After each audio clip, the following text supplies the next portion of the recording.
Still naked! Short too, wasn't he?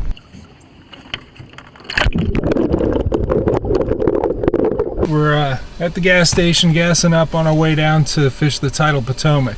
I wanted to go over a couple resources that I used in this scouting trip for a kayakbassfishing.com river raid that we'll have here in about 2 weeks. It's a GMCO Tidal Potomac river map. It's a nice one, it's waterproof, and it shows us all of the depth contours. We're launching in Pohick Bay, and there's a nice description of all the different creeks and tributaries in this book. It's Ken Penrod's Tidal Potomac River Fishing Bible.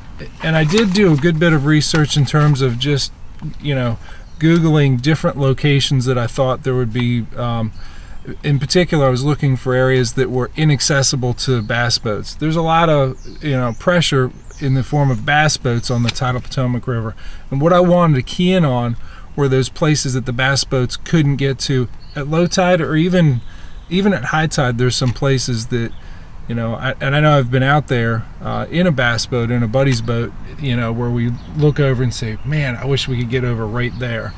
One of those places I found was, here's a guide who did a description of one of these tributaries. And he writes, the creek is not accessible by large bass boats, but a small aluminum boat, canoe, or kayak may find it a worthwhile journey. That's our destination today. All right, we've arrived here at Pohick Bay Regional Park. We got Dave. Dave, what's your handle on KBF? Turtle 135. All right, and Greg. Greg, SS 396. And Brent. Snoop Dogg 1.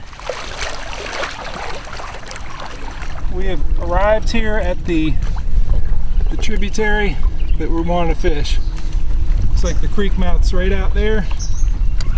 Big old sandbar in front. We're gonna go check it out. It's a monster. What did he hit?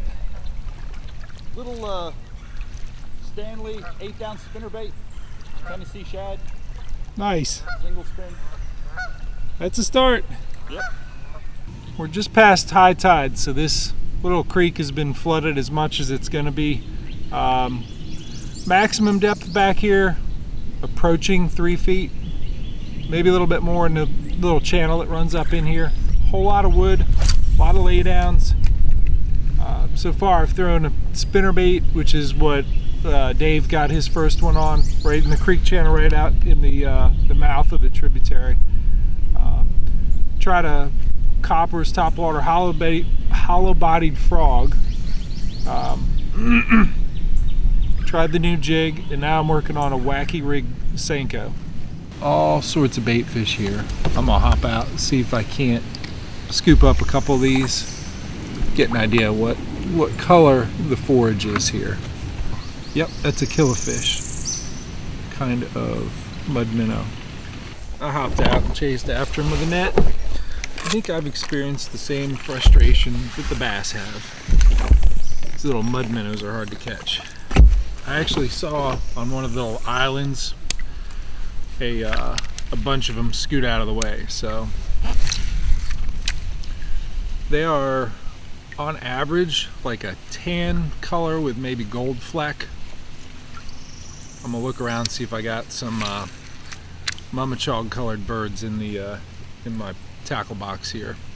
All right, I'm re-rigging a couple different things here. I got the dragon spinnerbait that is gold sculpin.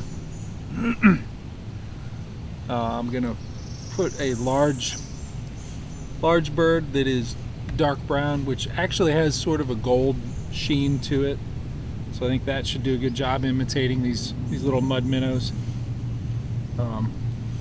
I do have a mama-chog bird.